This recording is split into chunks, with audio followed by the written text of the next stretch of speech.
Anong isda to, ma'am? Tuna, yellow Tuna. Ay, yellowfin. Ayan guys, oh. Ang gaganda. Ayan, ito na po yung mga binebentang isda din. Ayan, dami. Ayan. Dito talaga yung mga pwesto ng mga kapatiran natin. Ayan, oh. Ayan. Meron sila, ma'am, dito nagbebenta ng isda. Anong isda to, ma'am? tuna, yellow Tuna. Ay, yellowfin. Ayan guys, oh. Ang gaganda. Ma'am, magkano po yung nyo, mga yellowfin nyo? Ayan, isa. Ganito isa na 400. 400 nga daw. Opo. Halos magpare-pareho lang po ba, di ba, ma'am? Oo. Ayun. 400 nga daw to, guys. Itong size yan. Baka Oo. ni Michael to. Oo. Yan, kita nyo. Malinis yan. Kita nyo naman yan, oh.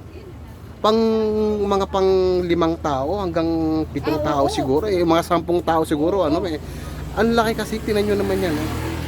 Ang laki talaga siya.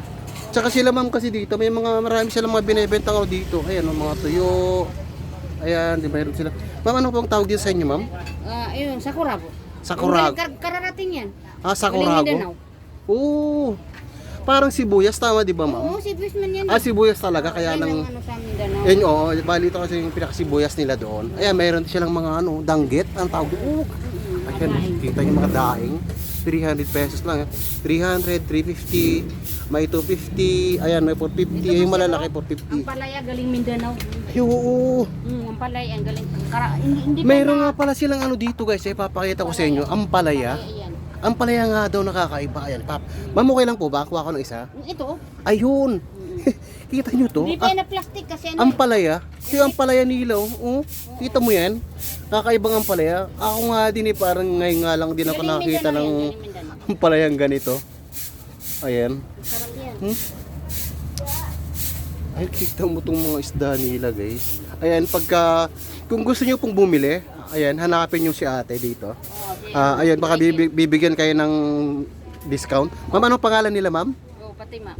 Ma'am Fatima nga daw. Ayan, bibigyan kayo ng discount. Meron din kasi silang dito, ito. Mga, ayun, ano to, ma'am? Ayun, ano yan yung... Bagoong? Parang bagong yan. Yung parang bagoong siya. Yung galing lanaw yan, galang malabang. Oo. Mga tuyo, tapos mayroon din silang mga Red dito. munggo, Red munggo, pinipig. Mayroon silang pinipig dito, oh. Pinipig yung Mindanao. Yung Mindanao. Kaning Mindanao nga daw, mayroon din silang dito, durian preserve. Ayan. Ma'am, magkano po yung nyo? Magkano itong ito ma'am, magkano to, ma'am? Isda yan sa lanaw. Ano ba yan? Bali magkano to, ma'am? 100. 100 nga daw to. Ayan, tapos ito naman. Galing lanaw yan. Oo. Yung sabi nila katulong. Magkano naman po ito? 50 lang yan. 150? 50. 50 pesos nga daw, guys. Tapos itong bagoong, Yung bagoong na may 200, may 100. itong bagoong naman, ayan, ito nga pala may presyo, ayan 200. Pero kita nyo naman yan, Dito yung na-miss ko kasi nakatikim na rin ako dito Kalalagay ng plastic yan. Kalalagay nga lang daw to Sabi kasi. nila yan, pusen. Oo, Pusen yan. frozen nga daw ito. Pusen. Itong durian mo, Galing ma'am, ano yan, double nining. nining, bali magkano, di ba palaman to, ma'am? Oo, Bali magkano po? 200. 200 nga daw. Meron ng honey. Magkano to, ma'am? 200. 200 nga lang din yung honey nila. Kasi karamihan kasi galing sa Mindanao, halos pure siya. Hindi hinahaluan. Itong munggo, Red munggo, galing yung Mindanao. mayroon silang red munggo. Magkano yan, ma'am? Ito, 100 rin. 100 nga daw yung red munggo. Tapos mayroon pinipig. Yung mga matagal na po kasi hindi nakakain ng pinipig. Ayan, 100 rin yan, pinipig. 100. Kasi pag nasabawan kasi yan, ayan, dadami na yan. Lagyan ng gata. Pag nilagyan mo ng gata, dadami na yan. Dami talaga yun.